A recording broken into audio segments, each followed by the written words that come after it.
Previously on the road to SOULCALIBUR VII.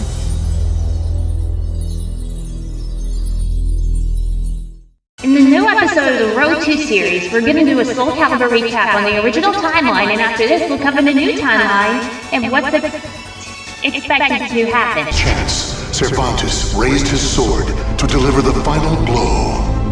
Suddenly, there appeared a ninja known as Taki, who rescued the wounded warrior. Taki defeated Cervantes in a battle to the death before carrying the injured Sophitia away. And now, it continues. After Siegfried picked up Soul Edge and became Nightmare, he became known as the Azure Knight. Eon had transformed into Lizard Man by the Figel Sestimus. The entire Ling Shangsu temple falls into disarray, with Killik as the only survivor after Sheng Lin sacrificed her own life. Killik trained with Edge Master for 3 years and decides now to learn about Soul Edge, the weapon that took the life of his sister figure. After trying to board Maxi's ship to travel to a strange bird's castle to find the Azure Knight, they are attacked by Nightmare's forces by Astartes. Killik temporarily became a mouth-listed, but Maxi knocked him out and put the sacred mirror back on him. After meeting Shang-Hua for the first time, the group gets to go into a forest and encounters many foes like Taki, Ivy, and Maxi took down Astaroth, and the duo went to face the Azure Knight. Killik fought Nightmare and freed Siegfried as he woke up in a forest, as we'll get to in the end. Shang-Hua fought Inferno, and the Krita Yuga, the sacred weapon, was actually the spirit sword SOULCALIBUR. And then following a fierce battle, Killik defeated Inferno, and Shang-Hua destroyed Soul Edge, shattering it into pieces, and its fragments were scattered across the planet. The sacred mirror, Vapara Yuga, shattered and left behind a shard. With the personification of Nightmare gone for now as he'll recharge, the duo finished their mission and returned home, ending SOULCALIBUR 1. Before we talk about what happened to the characters during the story, let's go over what happened to Siegfried. After waking up in a forest, Siegfried learned the shocking truth about what happened to his father and exiled himself from society. He was about to visit his mother, but does not want any casualties despite his best efforts. Every night he had fallen asleep, he woke up with numerous dead bodies around, as Soul Edge disguised itself as another sword, ending the Siegfried side of SOULCALIBUR 1. Now let's go over the characters and what they did in this game.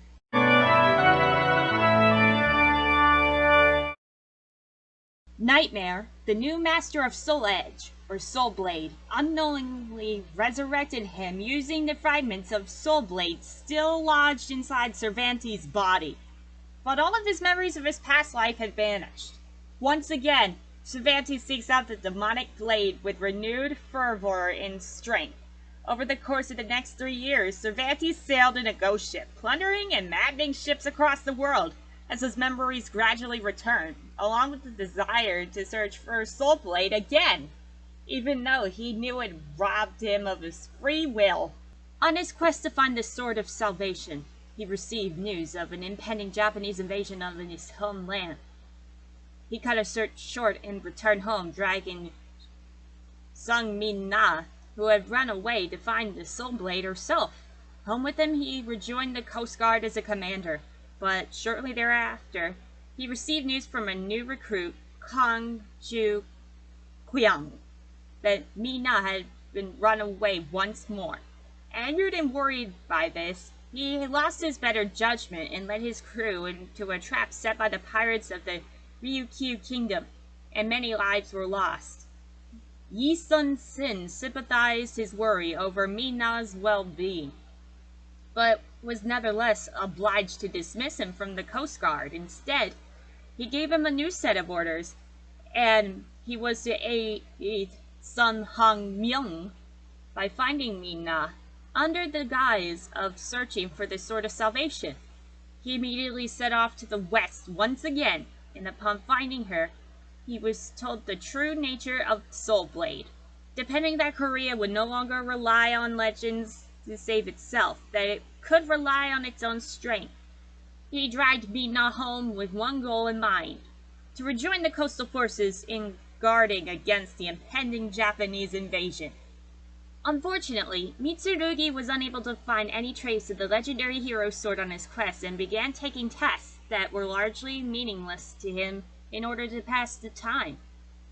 One of these involved guarding a nearby castle for the night, and another which involved aiding the Spanish Marquis Andres' force in laying siege on Sir Stephan's Osterheinsberg castle. In his frustration of finding no signs of Soul Blade, he returned home and challenged a man wielding the rifle Tanegashima to a duel, trying to prove that he didn't need Soul Blade to beat the rifle. However, suffering an embarrassing defeat in front of his lord, leaving him with the scar of a gunshot wound, and forcing him to depart in shame on a second quest to perfect his swordsmanship so that he might eventually defeat the rifle.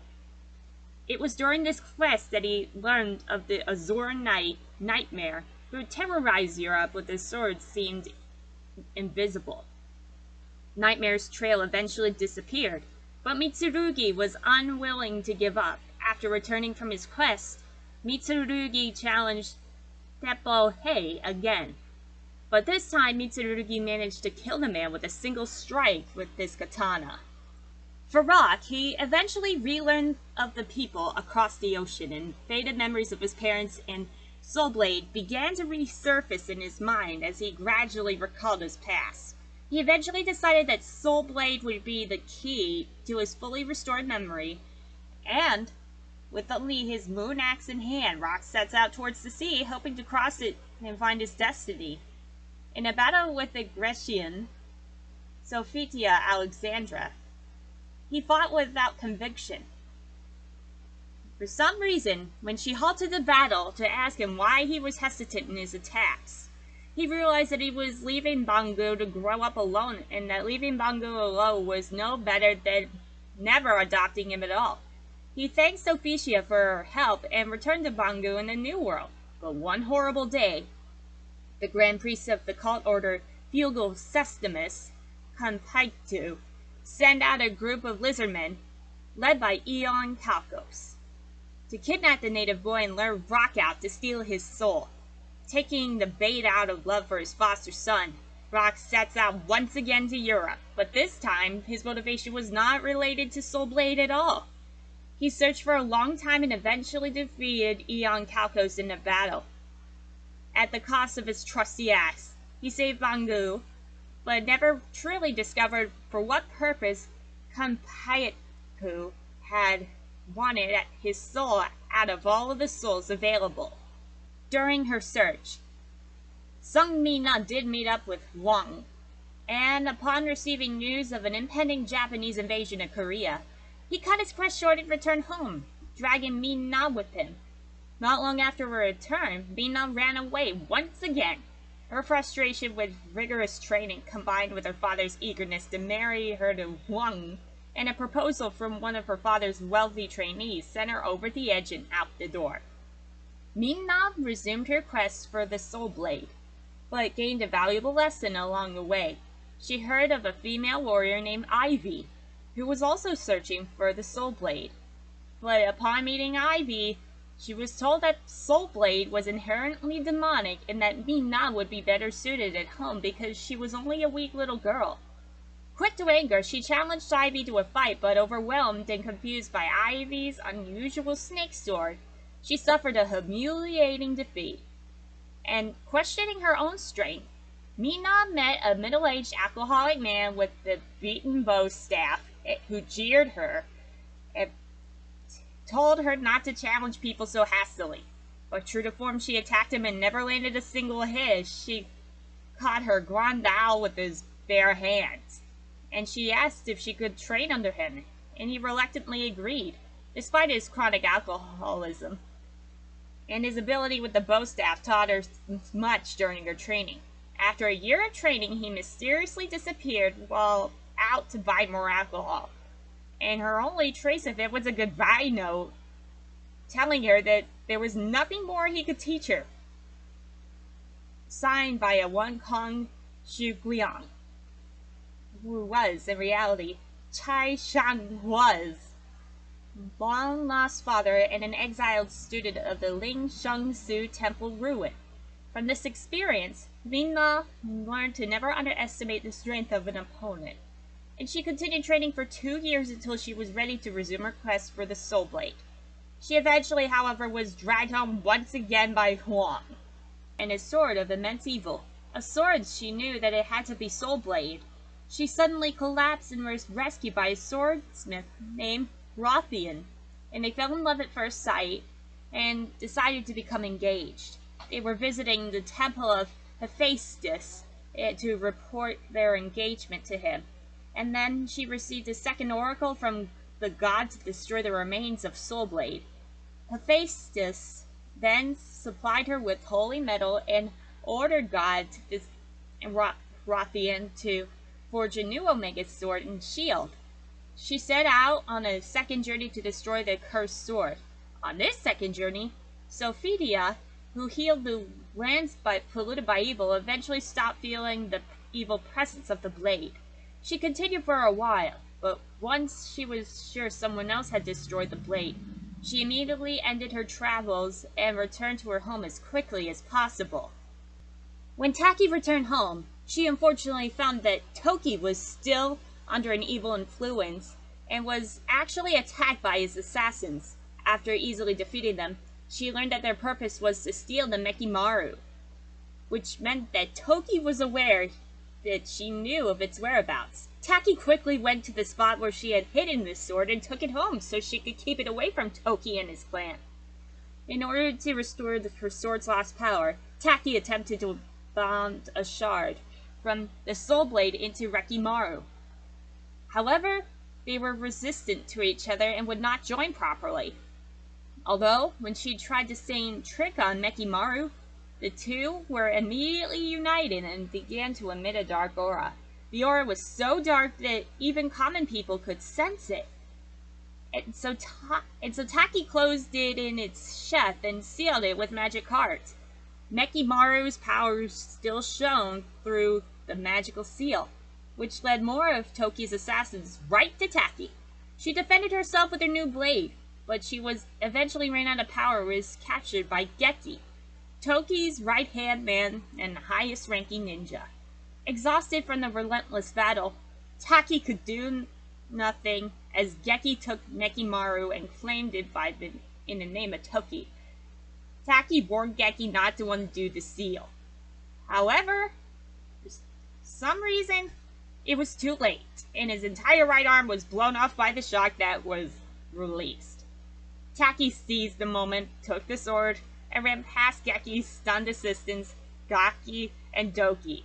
Thus, Taki became a nuke nin like Hachibe. Voldo, on the other hand, eventually knew the moment he grasped the evil sword, a flood of evil energy coursed through Voldo's body and made him writhe in agony. Entrust your soul to the sword, a familiar voice echoed inside his mind. As he gave into the power of the sword, the pain dissolved miraculously, and his memory, along with his youth, returned. The image of his dead master was reflected in his eyes, now wide open, and his master's wish was finally fulfilled, as was his. In the empty, solitary darkness of his space, he found eternal bliss. For Inferno, he plays an important part. Soul Blade transformed Siegfried into the foul creature Nightmare, and he used his new host to rebuild his strength. The destruction, one of the twin swords, and the release of the evil seed left Soul Blade to bleed it. And with the help of several minions, Nightmare was able to harvest many souls to power Soul Blade as he grew stronger and stronger. Soul Blade noticed that Siegfried's will was increasing as well, unlike Cervantes, who had gladly accepted the unholy possession. The young knight was actually attempting to resist Soul Blade's control as Nightmare. Siegfried used some of Soul Blade's power in an attempt to resurrect his dead father Frederick. Although he succeeded in creating an apparition of his father, Siegfried realized it was not real and began to resist Soul Blade once more, and he finally freed his mind from Soul Blade's influence and was able to separate himself from Soul Blade. By this time, however, it did not matter whether Soul Blade had a host or not. He had collected so many souls that his power was tremendous. and he was finally able to manifest his true form. So a trio of warriors came to challenge the newly released Inferno. Normal humans would not have been much of a match for Inferno, but Killick and Changhua possessed mystical weapons that rivaled Inferno's power. The combined power of their weapons was proved too much for Inferno, but neither Inferno nor Soul Blade was destroyed. Inferno had escaped back into a cursed blade, which Siegfried had reclaimed.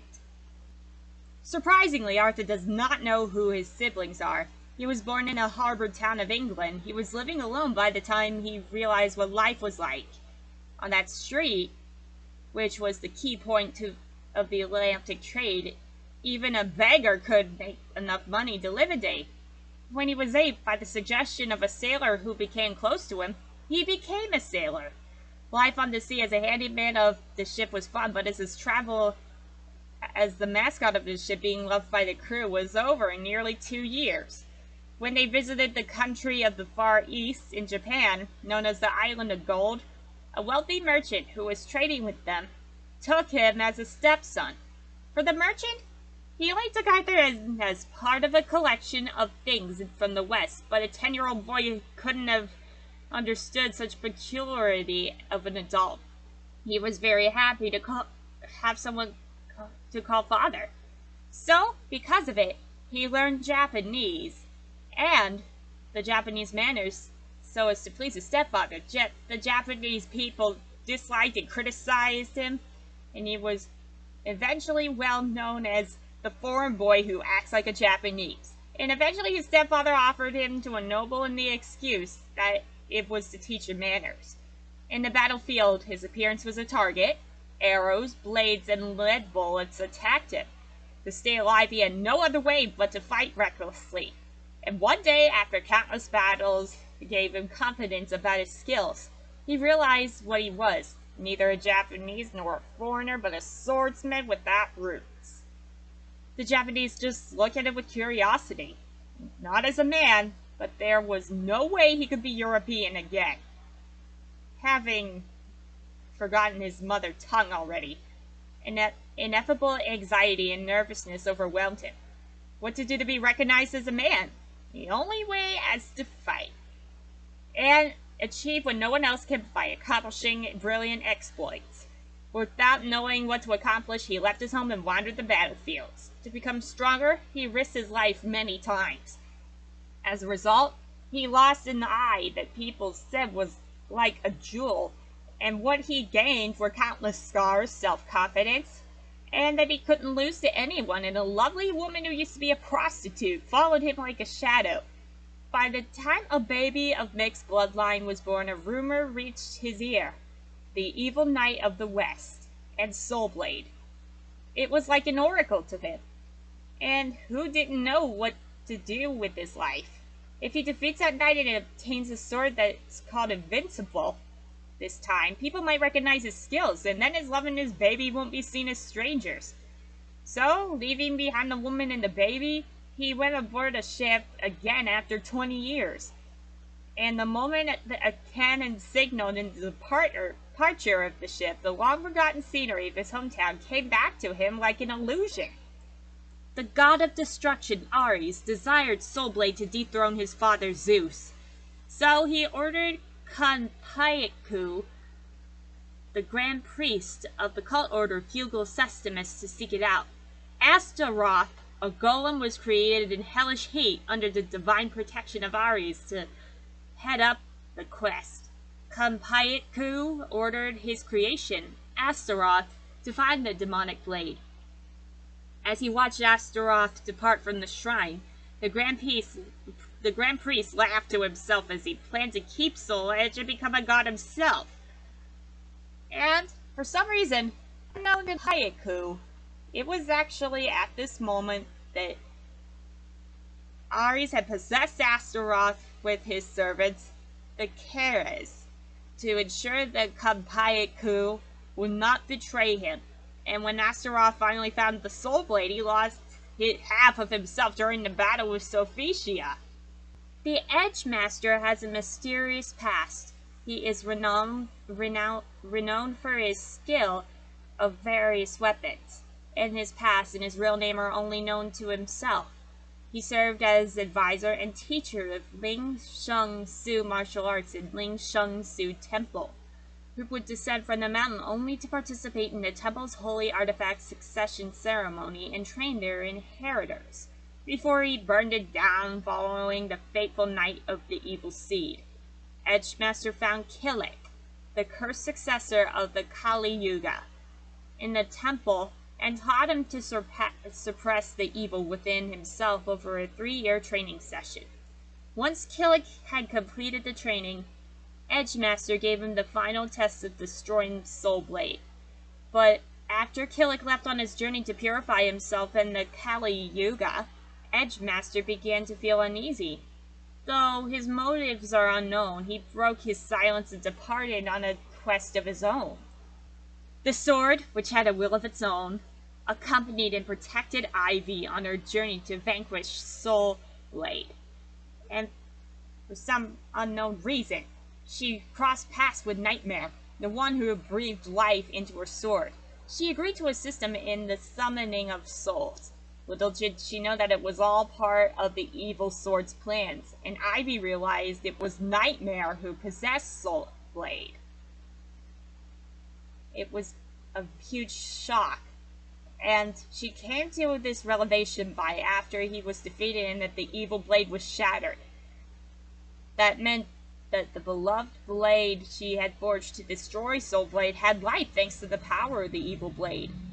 And she also learned the secrets of her true lineage. Ivy's birth father once wielded Soul Blade and was manipulated by its wicked powers.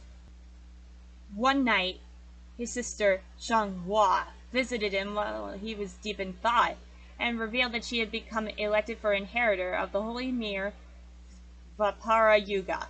But she also divulged the details of a conversation she had overheard, that only 2 of the treasures still had existed at the temple, because the Krita Yuga had been stolen years ago by her biological father, and that the monks had been hiding this entire time. She had been nominated for the Vapara Yuga instead because she had told the master of the temple that she felt unworthy to inherit the Krita Yuga, and it was considering her family history, and her selfless reflection was a prominent feature of her inheritance of the Vapara Yuga. However, the night before the succession ceremony, the evil seed came down on the temple, and an evil presence overwhelmed the inhabitants. Sensing the evil, the monks who were preparing the ceremony immediately transferred ownership of the holy artifacts to Killick and Xianghua. Minutes later, everyone in the temple lost their sanity except Xianghua. With madness combined with his great skills, Killick killed many temple members as everyone fought one another. Xianghua realized the power of the mirror and slung it around Killick's shoulder, causing him to regain his sanity as she lost hers. When Killick had completely regained his senses, he realized that the monks had slaughtered each other. He tried to leave, but the only other known survivor, Xianglan, blocked his way, and was now totally corrupted by the evil seed. And he tried to avoid hurting Xianghua, but he was forced to kill her in self-defense. An old man, the Edge Master, an advisor and teacher of the Ling Sheng Su martial arts, found Killick's unconscious body at the temple. And he set the corrupted temple on fire and carried Killick home. After 2 days, Killick finally awoke, and Edge Master told him the truth. Killick and Kali Yuga had been infected with the evil seed, the source of which was the demonic sword Soul Edge. The only thing protecting his sanity was the Vapara Yuga, and he could never remove the holy mirror from his shoulder at any time. Wrought with grief that his life had come to the surface of Xianghua's, Killick trained with Edgemaster for 3 years, trying to learn to control the evil within himself and Kali Yuga. Once his training was complete, Edgemaster gave him the final test of destroying the Soul Edge, and Killick embarked on that quest to purify himself and the weapon. On his journey, Killick traveled to an Indian port to request a pirate ship to take him where he wanted to go. He met the Japanese pirate of the Ryukyu Kingdom, Yang, who instantly took a liking to him, and granted Killick's request for boarding, provided the ship's captain, Maxie, agreed when he returned. As Killick waited for Maxie, a mysterious ship reapproached, which resulted in attack led by Astaroth. Maxie returned and Killick assisted him during the attack. Astaroth managed to remove Vapara Yuga, causing Killick to lose sanity and attack Maxie. Because of it, Maxie suppressed Killick long enough to put Vapara Yuga back on him, and they continued to fight. But every member of Maxie's crew was left dead, and Maxie decided to aid Killick on his quest. However, the two met Shang Hua, a member of the Ming Dynasty Imperial Guard, who aided them on their travels, although neither Killick nor Shang Hua knew that Shang Huan was her long-lost sister.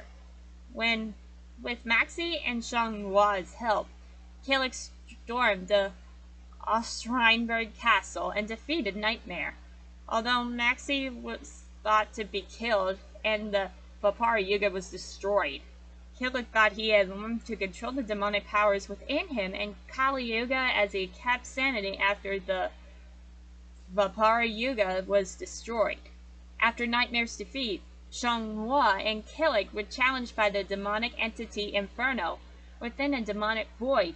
Killick was too weak to fight, so Shang Hua fought in his stead, and during the battle her keepsake Tai Chi Jiang transformed into the holy sword SOULCALIBUR, allowing her to defeat Inferno. In the end, however, she was forced to leave the sword behind in order to drag Killick to safety as the void collapsed. The Spartan soldier, Ion Kalkos, like Sophia, was one of the 24 warriors to receive an oracle from the god Hephaestus to destroy Soul Edge, one for every letter of the Greek alphabet.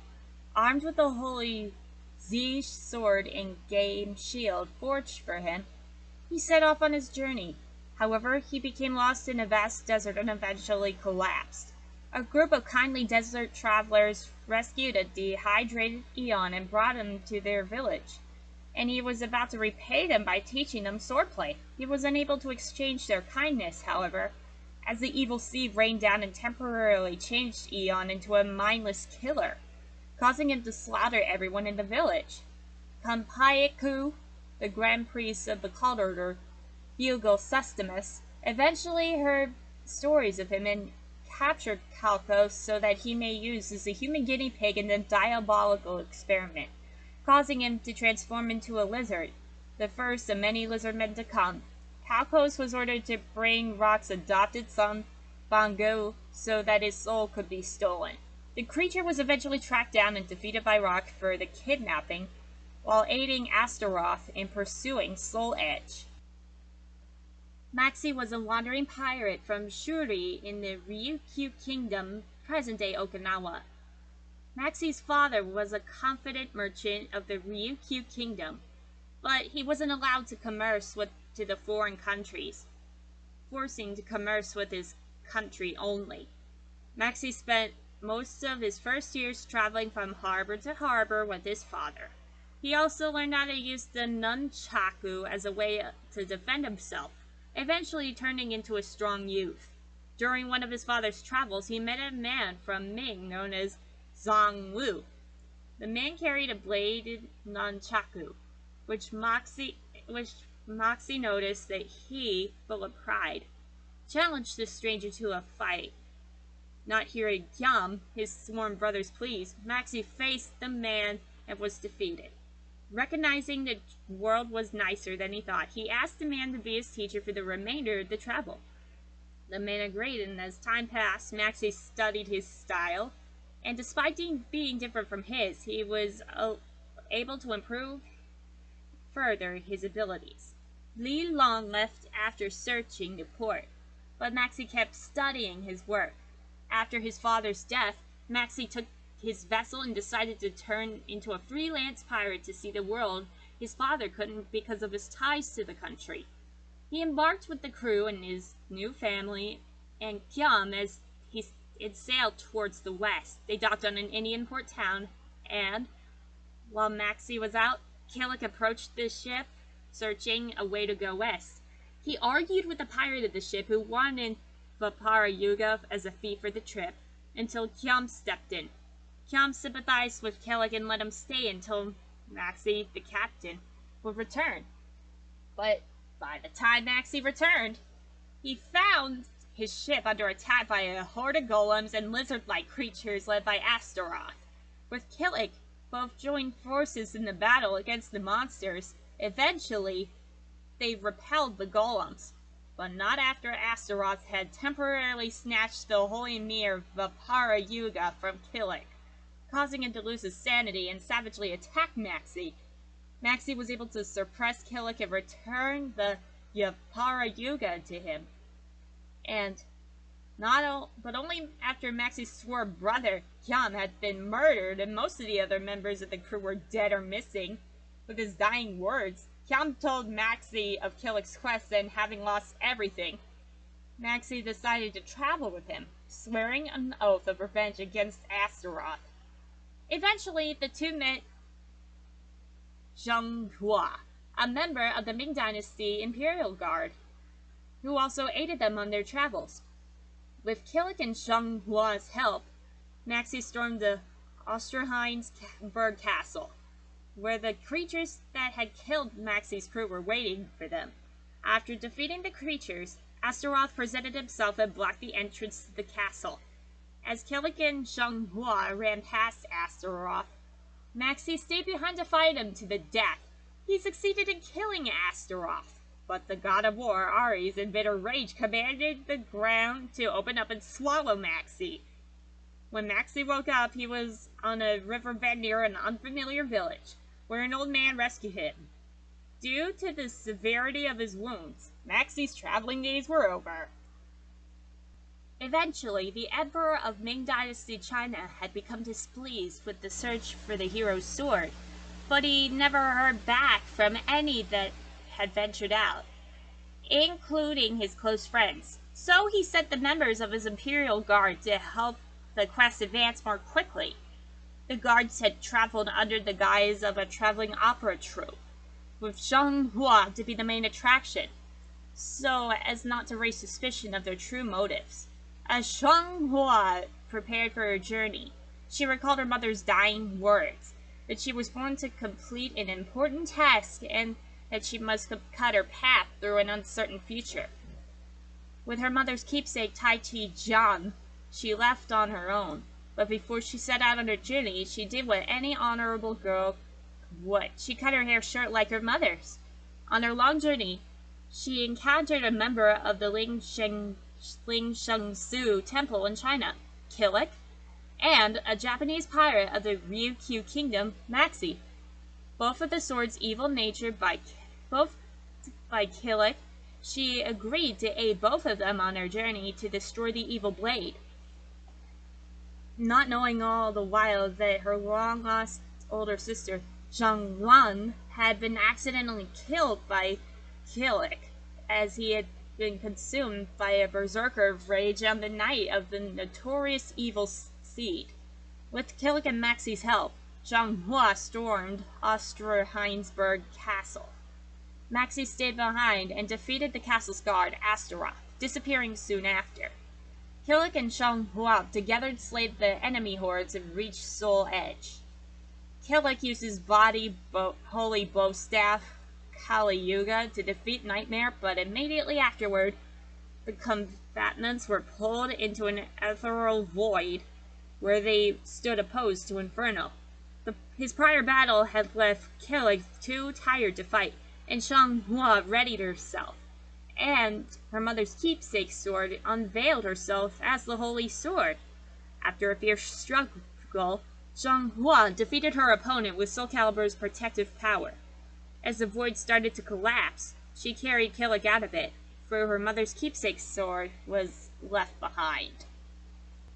Oda Nobunaga, the daimyo of Owari, sought the power of the Manji clan and invited its chief to Azuichi Castle. Due to his advanced age, the clan's chief sent the strongest warrior, Yoshimitsu, of the clan on his behalf. As expected, Nobunaga requested the allegiance of the Manji clan, but the Manji clan preferred to be hidden. After a few days' stay at the castle, the fighter politely denied Nobunaga's request and returned to his village. Upon his return, Yoshimitsu found his beloved village in ruins. Nobunaga had prepared an army in anticipation of the clan's refusal to serve him. Yoshimitsu attempted a battle against Nobunaga, but he was no match for the army or Nobunaga and lost his arm, and he was replaced with a wooden prosthetic. Yoshimitsu set out across the sea in search of the ultimate weapon, Soul Edge, so that he could take his revenge against Lord Nobunaga. And during his journey, he came across many horrible scenes left behind by the Azure Knight, Nightmare. In his meditation, he concluded that if he were to give in to his hatred, he would be no better than either Oda Nobunaga or Nightmare. But even with that realization in his mind, he continued to pursue his soul edge. Nevertheless, when Yoshimitsu finally reached Ostra-Heinsberg Castle, it was devoid of any signs of life. Stupid! Stupid! Stupid! You know, I understand it's been so long since we did a Road 2 series, and there were some mispronunciations here or there, but we're terribly sorry. Please forgive us. God damn it, Nappa. Anyway, next time we'll go over the recap on SOULCALIBUR 2. We hope you enjoyed the video, and remember... Don't forget to subscribe! This video is a pain more than it should have, so I'm splitting it into 2 parts. Thanks for watching. Don't forget to like and subscribe.